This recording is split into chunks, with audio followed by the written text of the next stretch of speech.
पूर्वतन मुख्यमंत्री तथा वर्तमान विरोधी दल नेता माननीय नवीन पट्टनायक नेतृत्व में 2023 मे मसरे गोटे गुरुत्वपूर्ण निष्पत्ति निया ओडिशार भुवनेश्वर दुबई डायरेक्ट कनेक्टिविटी जो एयर सेवा तार कार्यक्रम शुभारंभ होता जहाँफल ओडिशा सहित रेस्ट ऑफ द वर्ल्ड केवल यूनाइटेड अरब एमिरेट्स नुहे अन्य पाश्चात्य राष्ट्रगुड़िक और यूरोपियन कंट्री गुड़िक इन्वेस्टमेंट पॉलिसी आमर से जो आईटी इन्वेस्टमेंट पॉलिसी था अट्राक्ट करता सहित जो कनेक्टिविटी आरंभ है शुभारंभ है से टूरिज्म ठू आरंभ कर कमर्स एवं बाकी जो कनेक्टिविटी ए ओडिशा लाभवान हवा सहित ओडिशार कमर्शियल एक्टिविटी और ओडिशार जो इकोनॉमिक आउटपुट ताहा वृद्धि होता आपण मैंने जानते दुबई ओडिशार पाखापाखि 40,000 ऊर्ध्व व्यक्ति बसवास करती जीवासा गोटे एयर सेवा द्वारा सुगम होता आमर जो भायबिलिटी गैप फाइनेंसिंग गोटे थाए पाखापाखि 100 कोटी टंका तत्कालीन मुख्यमंत्री माननीय नवीन पट्टनायक ग्रांट करते वर्तमान आम जानवा पाचु जोटा आगामी मार्च 2026 रु दुबई और भुवनेश्वर कनेक्टिविटी जोटा गत सरकार रे गोटे सप्ताह 3 दिन चलाचल करता बंद होगा जाऊँ जहाद्वारा केवल जे इकोनॉमिक आउटपुट इकोनॉमिक ग्रोथ हांपर हम नुहे आपंकर जो इन्वेस्टर्स माने जो माने यूरोपियन कंट्री हो बा आपंकर यूएस यूके आपंकर कनेक्टिविटी आप जानते जो दुबई सहित कनेक्टेड है माने आपंकर रेस्ट ऑफ द वर्ल्ड सहित ओडिशा कनेक्टेड थिला बर्तमान से कनेक्टिविटी हांपर हम ता सहित इकोनॉमिक ग्रोथ हांपर हम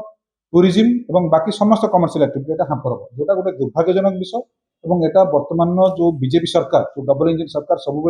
इकोनॉमिक ग्रोथ कथा केन्द्र हो राज्य हो सब डिंडिम पिटी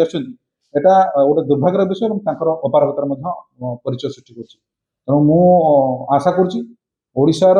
युवक मैंने जो मैंने आशा रखिंट ये नुआ सरकार बीजेपी सब कही आस जॉब अपॉर्चुनिटी और एम्प्लॉयमेंट क्रिएट करने जो इकोसिस्टम रहा कथा से इकोसिस्टम एयर कनेक्टिविटी बंद होगा जो निश्चित भाव में यहाँ गोटे गुरुत्वपूर्ण क्षति ओडिशार है सहित जो युव बंधु मैंने आशा रखिते जॉब निजुक्ति क्षेत्र में गोटे विकास आगु जीव ओडिशा जीव से जो आशा उपर एटा गोटे पानी पकई देछि बोली मु कहि धन्यवाद सर आउटे जिंसो जे आपण गाट कहले बहुत भलो मो पॉइंट था जे माध्यम मुख्यमंत्री जो कार्य करते सेटा आपण भलो ये किंतु से इंप्लीमेंट ठीक भाबा हेई पारे तो बहुत तरह के उठेटा बिजनेस पूरा किंतु ताकि समय लागियो जदि बीजेपी सरकार आके रखो किछि चलो देखंतु आपणकर मंतव्य सहित मु संपूर्ण रूपे एकमत नुहे कारण जितेबाला आप गोटे नुआ कनेक्टिविटी जो आरंभ करते तार इकोनॉमिक भायबिलिटी भी गोटे थाए आप देखु से टाइम इंडिगो चलता जहाँ भी जो एयर सेवा गुड़ एयरलाइन जो मैंने सेवा दौले से इकोनॉमिक आउटपुट हैम्पर हेनी बोली गोटे भायबिलिटी गैप फंड गोटे तत्कालीन मुख्यमंत्री माननीय नवीन पट्टनायक 100 कोटी टंका रखी आम जो गोटे लंग टर्म विजन आम देखुचे ओडिशार इकोनॉमिक आउटपुट को जो आम आगक नौ चेष्टा करुचे जो इन्वेस्टर्स माने आसीबे तांकर प्रमुख कारण गुड़िक गोटे है कनेक्टिविटी भुवनेश्वर और दुबई कनेक्टिविटी आपण कथार मु सहमत जे आपण जितेबाला सेटा स्टार्ट होता सेतिकी आपणकर फुटफल नथिला बा सेतिकी आपणकर यात्री जीवासा करूनथिले किंतु सेटा ओवरनाइट केबे हुएनी आपण जितेबाला कनेक्टिविटी हुए आपण जे आईटी इन्वेस्टमेंट कथा कहतु मैन्युफैक्चरिंग इन्वेस्टमेंट कथा कहतु जो इन्वेस्टर्स माने आसीबे से धीरे धीरे धीरे एटा गोटे होलिस्टिक सिस्टम एवं एटा गोटे इकोसिस्टम भितरे कनेक्टिविटी गोटे पार्ट तेणु एटा केबे ओवरनाइट हुएनी धीरे धीरे हुए एवं आप जानते मात्र निकट में आसी जो startup ranking Odisha startup ranking 100 रु बर्तमान खसी 20 रही है तेणु एटा भी गोटे कंट्रीब्यूटिंग फैक्टर जो कनेक्टिविटी बर्तमान बंद है बहुत बहुत धन्यवाद नहीं मु तो कहबी नहीं जे इन्वेस्टर्स माने आसी परिबे नहीं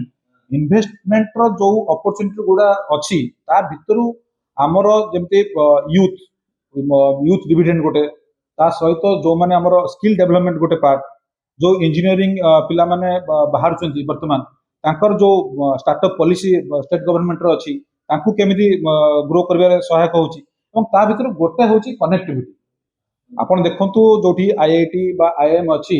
सेगुडी को फ्लोरिश करियार गोटे मुख्य कारण मध्ये एयर कनेक्टिविटी जो इन्वेस्टर्स माने आसुचंती बा स्किल डेवलपमेंट इंटरनेशनल कथा मु कहूछि से निश्चित भाव में कनेक्टिविटी गोटे प्रायोरिटी दियंती ता भितर एटा गोटे कारण हेतिबार निश्चित भाव एटा आगामी दिन हांपर